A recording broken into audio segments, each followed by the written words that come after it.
मेरा नाम हरीराम है।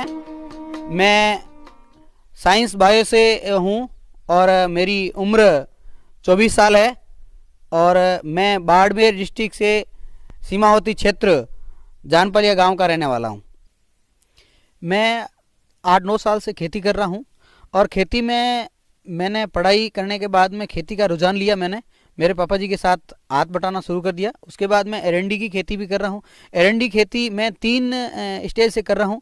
एक तो सीधे फुहारा से करता हूँ और मिनी स्प्रिंग से भी करता हूँ और ड्रिप सिंचाई से भी मैं एरंडी की खेती करता हूँ। एरंडी की पैदावार भी हमारे यहाँ अच्छी होती है। इसके साथ साथ हम जीरे की खेती करते हैं, ईसबगोल की खेती करते हैं, रायडे की भी खेती करते हैं और मेरे 4 फार्म हाउस है। 4 फार्म हाउस पे भी एरंडी की खेती मैंने लगा रखी है। और इसके साथ मैं नेपियर घास जो कि पशुओं के लिए हरा चारा है, मेरे खुद के फार्म हाउस पे लगा रखा है और एक बार लगाने के बाद में 7-8 साल तक आराम से पशुओं को खिलाने के लिए किसान को अच्छी प्रायिकता के साथ हरा चारा मिलता रहता है। और प्राकृतिक खेती भी करते हैं इनके साथ हम। और केंचुआ खाद इकाई बनाई हुई है जो कि गोबर है गाय भैंस का, वो भी एरंडी के साथ हम केंचुआ खाद है वो भी डालते हैं। और जीवामृत है, घन जीवामृत है, ये भी प्राकृतिक खेती यूज करके हम एरंडी के साथ ये भी डालते हैं। यह मेरा परिवार है। मेरे पापा जी है और मेरी मम्मी है और मेरे भाई है डॉक्टर अवताराम जी और मेरे भाभी सा है।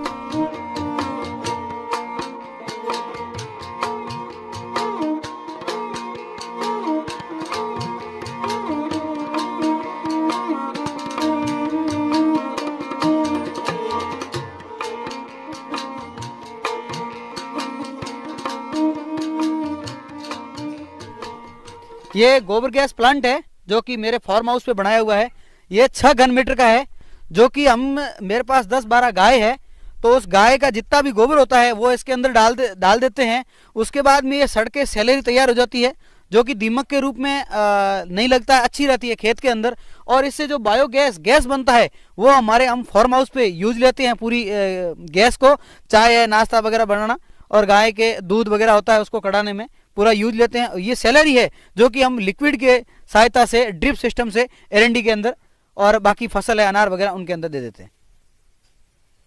ये गोबर गैस से ही पाइपलाइन आ रही है और इसमें ये आग लग रही है, ये आप देख रहे हो। और ये दूध है इसमें।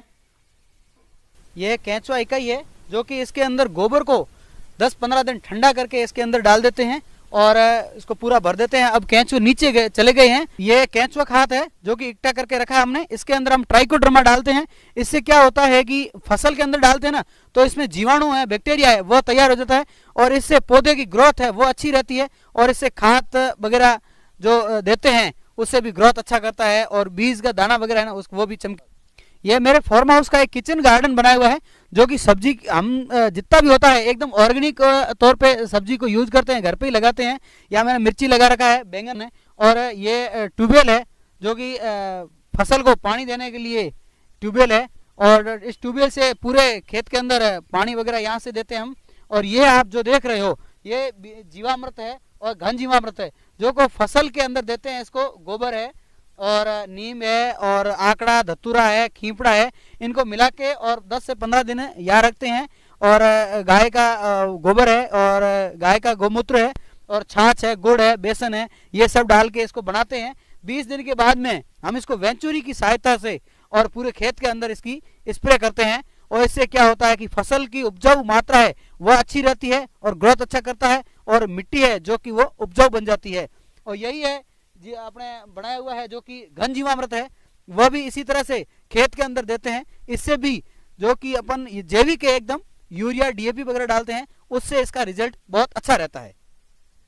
करो जो हम जीवामृत घन जीवामृत यूज करते हैं इसके साथ हम जैसे यूरिया डीएपी है और फर्टिलाइजर जितनी भी दवाइयां वगैरह है वो हम खेत के अंदर बिल्कुल यूज नहीं करते हैं। एकदम जैविक है और प्राकृतिक खेती है। नेचुरल तौर पे जो भी अपने घर पे होता है किचन का जो भी सारा सामान है वही हम खेती के अंदर यूज करते हैं और इससे अच्छा मुनाफा बड़ा प्रॉफिट कमाते हैं। और अनार के लिए भी यही लिक्विड देते हैं। इससे जो भी अनार में बीमारी वगैरह होती है तो वो सब रुक जाती है और यही यूज करते हैं स्प्रे वगैरह में, हर चीज में।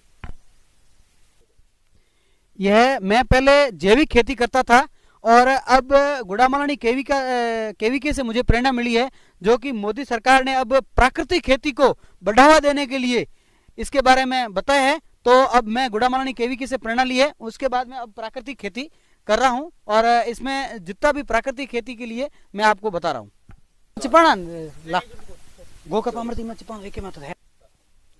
यह वेस्ट डिकम्पोजर है जो कि अपनी जमीन को उपजाऊ बनाने के लिए काम आता है, जो कि ये गुड़ व बेसन व गाय की छाछ और इससे बनाया जाता है। और 200 लीटर पानी के साथ इसको 7 दिन तक हिलाते रहना है इसको सुबह शाम, और उसके बाद में खेत को अंदर देते हैं। अब तो इससे पौधे की ग्रोथ है वह अच्छी रहती है और जो कि जमीन के अंदर केंचुए की संख्या होती है वो उसकी क्वांटिटी बढ़ जाती है। और ये है बीजामृत, जो कि अपन बीज लगाते हैं उसी टाइम में इसके मिलावट करके बीज को लगाएं तो उससे भी उसकी क्या है, बीज की जो ग्रोथ है वह उपजाऊ मात्रा है वह अच्छी रहती है इससे। और बाद में इसको स्प्रे पंप से उसके ऊपर छिड़काव करते हैं तो उससे क्या, जो कि एरंडी की फसल है जैसे, तो एरंडी के ऊपर जो फ्लावरिंग आती है, फ्लावरिंग के अंदर जो कि बीमारी वगैरह होती है तो वो उससे रुक जाती है और उसकी ग्रोथ है वो अच्छी रहती है, फुटान भी अच्छा रहता है। और ये है गोकर्मा अमृत, जो कि यह भी एक तरह से गाय गोमाता है उसको प्रमोट किया जाता है खेती के रूप में, और ये प्राकृतिक रूप खेती करते हैं उसके लिए सबसे प्रेरणादायक है, जो कि गुड़ बेसन और गाय की छाछ 2 लीटर और इससे बनाया जाता है। और इसको ये भी केंचुआ खेत की जमीन की जो केंचुए है उनकी इकाई को बढ़ाने में काम करता है, इससे भी फसल में अच्छी तरह से उपजाऊ होता है। और ये नीमास्त्र है, जो कि नीम की पत्तियां व नींबोली से बनाया जाता है, जो कि अपने फसल के अंदर स्प्रे के रूप में इसको काम में लेते हैं।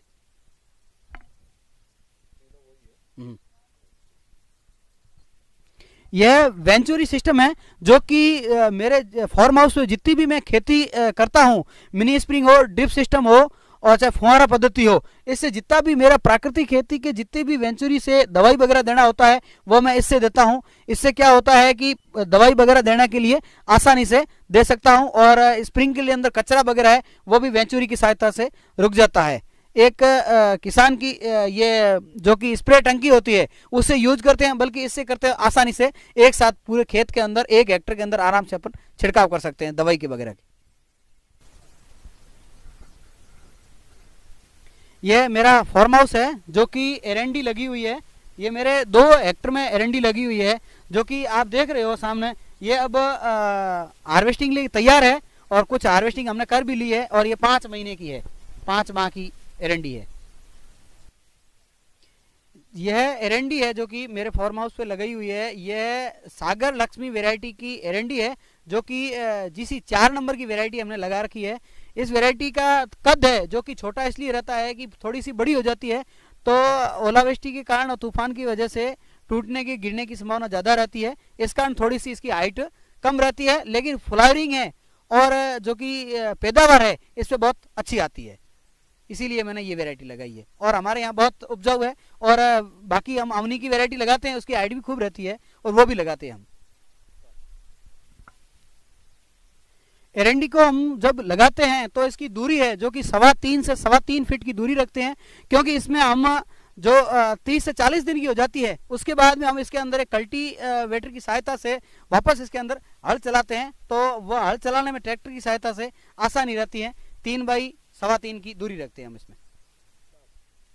यह एरंडी फसल जो हमने चुना है इसका मेन रीज़न ये है कि जो इसको अपन लगाते हैं हम किसान, तो क्या है कि ये एक सीज़न लगाने के बाद में 2 सीज़न में हमें इसका मुनाफा मिलता है।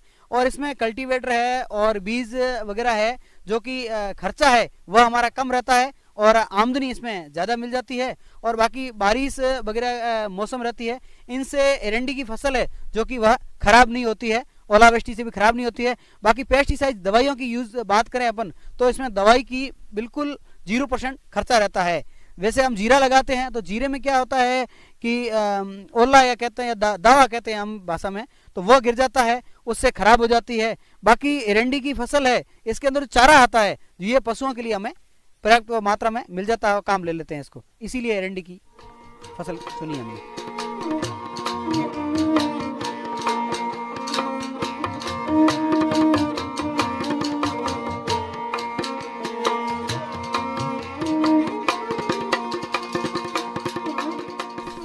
मैंने एरंडी की वैज्ञानिक तरीके से खेती करने का प्रेरणा है जो कि गुड़ामालानी केवीके से मैंने ली है। वहाँ से ट्रेनिंग लेके मैं अब एरंडी की खेती एक वैज्ञानिक ढंग से कर रहा हूँ और इससे मुझे अच्छा प्रॉफिट वगैरह मिल रहा है इससे।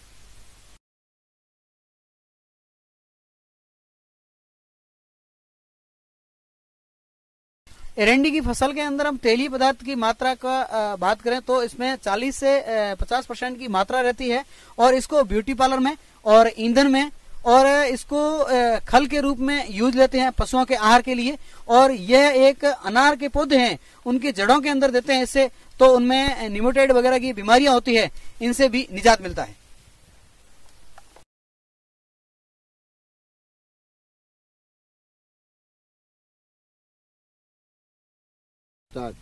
एरंडी की फसल है जो कि जमीन को यह एक उपजाऊ बनाने में